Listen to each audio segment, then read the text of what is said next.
Hey everyone, Jason Morgan, Content Director of Fleet Equipment. We just gave out the inaugural Fleet Management Mentorship Award. Jim Arnold, Fleet Business Automotive Manager at UPS. Jim, again, congratulations. Thank you. So happy to talk to you. We've talked already a little here, but I really want to dig into this mentorship and management thing because I think the fleet industry is changing rapidly. The job is changing rapidly, right? And so as you think about it, as you think about all the work that you have to do, all the work that you have to grow your people to do, what are those key skills that is needed in fleet management today?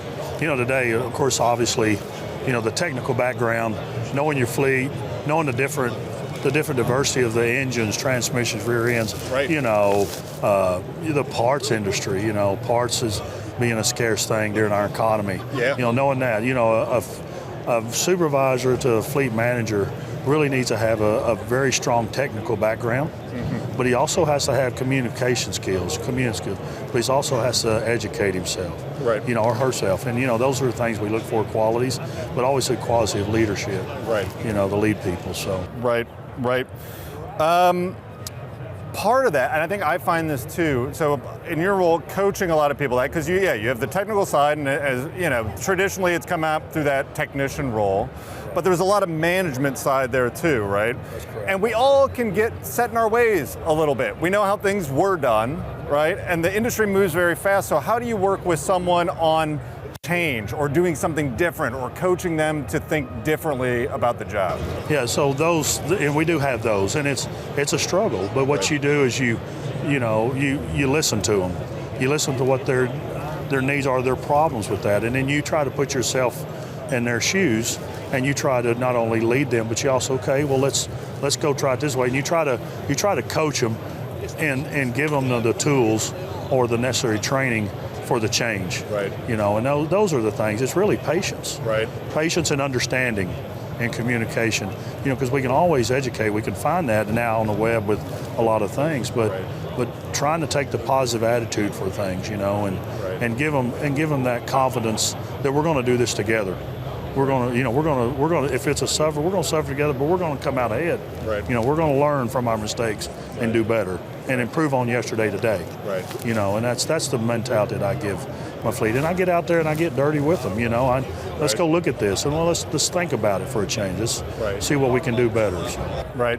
No, I mean, that resonates a lot with me too, especially your comment about patience, right? Because in the moment, like, as a manager, you see where things have to go. You have people that you're working with that report up to you that might not see the whole picture of it and make a decision based on something, right? That's right. And so being able to have the patience to take a step back and coach through that rather than just come in hard and, you know, get wrapped up in the emotion of it, it's very difficult. It is, and of course nowadays, you know, cost is everything. Cost analysis, you know, data analysis, those things.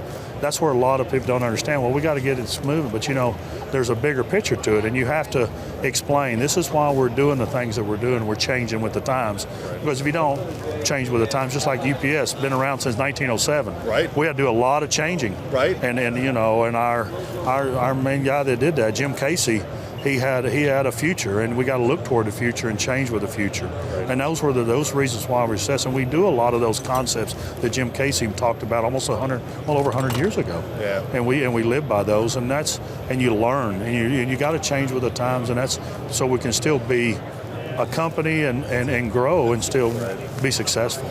How do you find that balance too? Because you mentioned UPS, large fleet, large company, probably a lot of support on the training side, the corporate training side, corporate management training, that kind of stuff. But then I don't know about you, but I also find that, to your point, you got to meet people at their level then too to manage them and grow them. How do you walk that line? You know, as far as time management. Right? Yeah, right. Yeah, time management. So, you know, every year we have a lot of mentorship that we do in UPS with training our supervisors, even new, and then we also have evaluations, you know, and different weaknesses that our supervisors, so we capitalize on their weaknesses to make them stronger, right? And do that training with them, and of course, you know, always is safety, you know, I mean, safety is always first in our cultures. You know, we have a lot of fleet managers that are watching. What advice would you give any of them, from the ones that maybe are just starting out to the ones that need to bring along the next generation? What's a piece of advice you have for fleet managers out there? A strong basic technical skill. learn what you're going in, what fields you're going into, whether it's going to be the trucking industry, with trailers and tractors, or semis, or the package fleet. Knowing your engines, knowing your transmissions, how those work. A good ASE certifications. With fleet maintenance, there's a fleet maintenance ASE certifications there. Kind of learning. If you're not going to work on the field, but take the test. Learn some of that. There are study guides out there. Learn some of those engine diagnostics, transmission diagnostics, rear end. Those are good things, especially for a person like me. I grew up doing it, right. But a lot of they didn't have that skill or did this, so they're. The education, college education is always the best. Right. But if you can put both together, and then the next thing is learn your safety. Learn out there, because I saw some things here.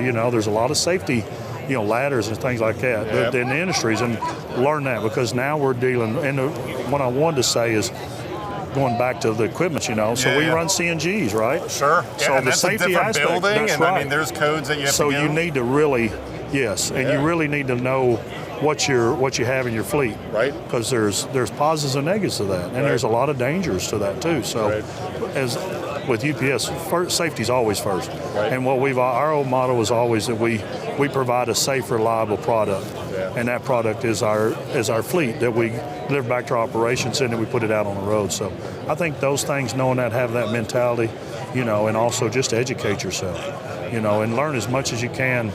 The different diagnostic tools, the different computer programming, all that, because there's updates changing all the time. Right.